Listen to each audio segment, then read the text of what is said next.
안녕하십니까. 아버지 TV 하늘처럼 물처럼 방송 시작하겠습니다. 오늘은 천년지득라는 사자성어를 갖고 나눔을 해보겠습니다.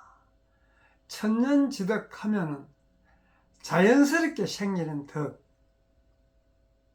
덕이 어떻게 자연스럽게 생기겠습니까? 여러분 한번 생각해 보십시오. 어떻게 하는 것이 자연스럽게 덕이 생기는지. 그래서 우리가 인위적으로 덕되게 살아야지, 상대를 위해서 복을 지어야지, 이렇게 인위적으로 생각을 하고 삶을 살면 몇 번은 그렇게 되지 않겠습니까? 그렇지만은 그게 지속되기 어렵다고 저는 봅니다. 우리 내면에는 하늘에서 우리가 천상에서 올 때 내면에는 그런 덕과 오묘함 모든 것이 갖춰져가 있습니다. 갖춰 갖고 온 것이에요. 우리 근본은 원래 우리 덕과 아름다운 성격, 그런 태도를, 그런 삶을 갖고 온 것이에요. 그렇지만은 우리가 그런 것을 갖고 천상에서 왔지만은 초록별 지구에 와서, 이 초록별 지구는 물질 세상이지 않습니까? 물질 세상에 급급해서 살다 보니 그런 덕스러운 기나 아름다움이나 이런 거는 뒤로 하고 그저 물질 세상이니까 우리가 물질을 축적하기 위해서 서로가 서로를 힘들게 만드는 것이에요. 왜? 내가 더 많이 축적하려고 하니까, 상대보다 더 많이 가지려고 그러니까 상대를 어렵게 만드는 것입니다. 우리는 근본에서 올 때 그렇게 오지 않았는데도 불구하고 현실이 그러니까 그렇게 살아가는 것이에요. 근본의 자리는 우리가 원래 올 때 하늘의 한 부분, 한 조각으로 와서 그 조각을 완성해서 다시 하늘로 돌아가야 되는데도 불구하고 그런 부분은 뒤로 제껴놓고 그저 앞에 현실에 급급하게 살아갈 것이 우리 지금까지 삶이 아니었겠습니까? 그래서 지금부터라도 우리가 나의 근본의 자리가 뭔지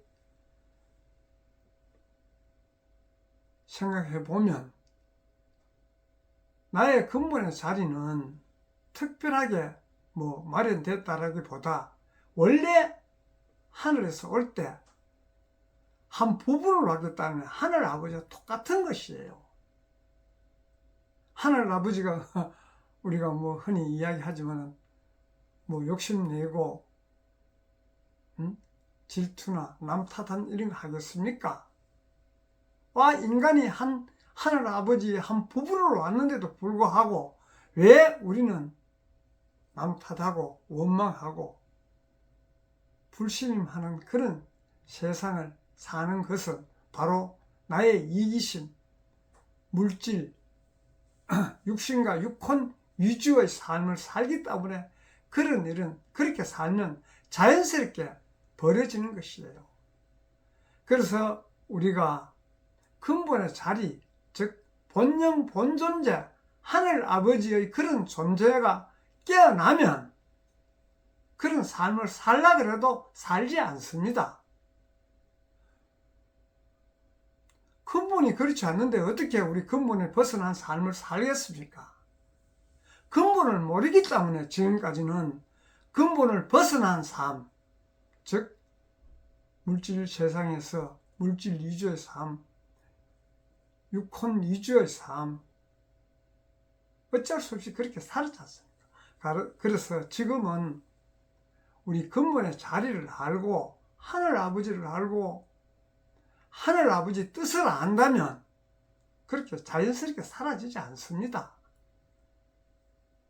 우리가 항상 깊이 통찰해야 될 것이, 내가 올 때 하늘 아버지의 일부분 한 조각으로 왔는데, 올 때 나의 각오가 그 한 조각이 탁해져서 떨어져서 초록별 지구로 왔는데, 올 때 각오가 탁해진 그런 부분들 밝히고, 내가 물질, 이 초록별 지구에서 물질 생활을 통해서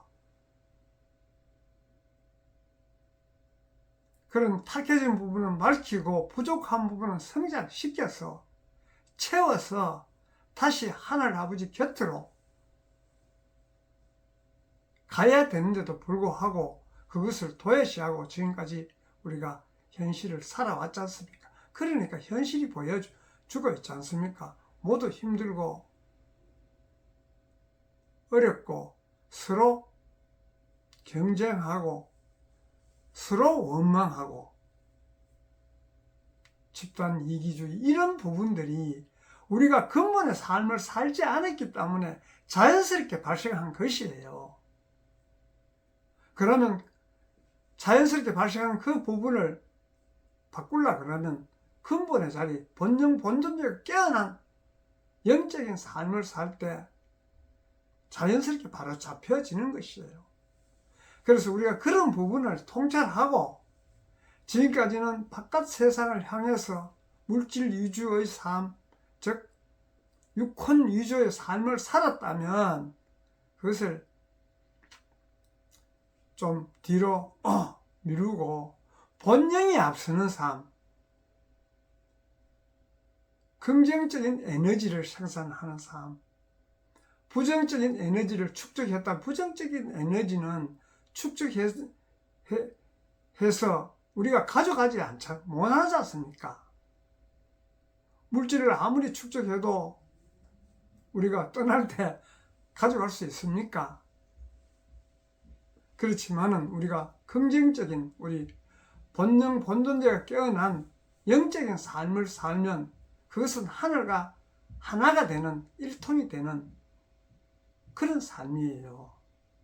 그래서 우리가 천상에서 올 때 그런 삶을 살자고 왔는데도 불구하고 그런 삶을 뒤로 하고 항상 물질에 급급한 삶을 살아왔지 않습니까? 그래서 이제 그런 부분을 좀 정리하고 우리 본능, 본존재가 깨어난 하늘 아버지의 삶을 위주로 살고, 우리가 육신을 가졌으니까 물질도 필요하니 거기에 맞는 필요한 만큼 가지는 어떤 그런 삶이 바로 하늘 아버지가 바라는 그런 삶, 그런 삶을 살아야 자연의 천년지덕, 덕이 생기는 거예요.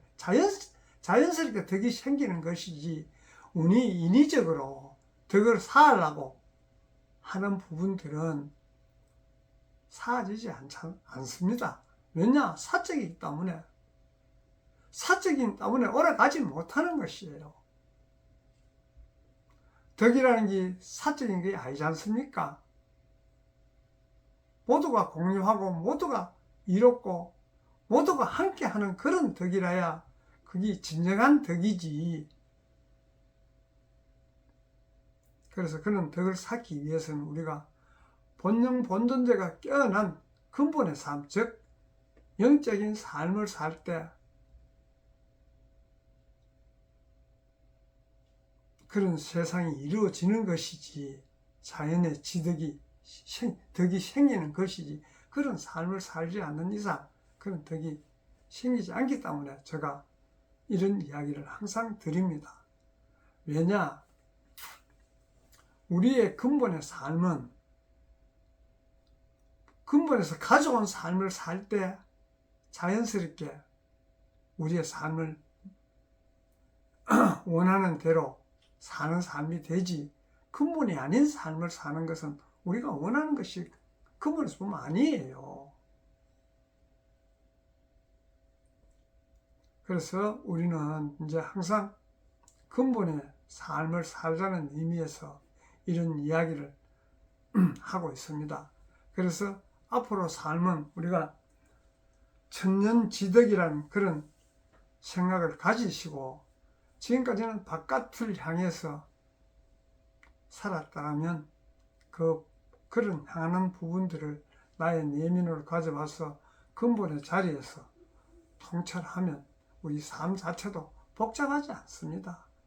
지금 바깥을 향해서 사니까 항상 복잡하고 얽히고 설켜서 서로가 서로를 원망하고 불신임하고 화합이 되지 않는 삶을 살고 있지 않습니까? 현실이 보여주고 있지 않습니까?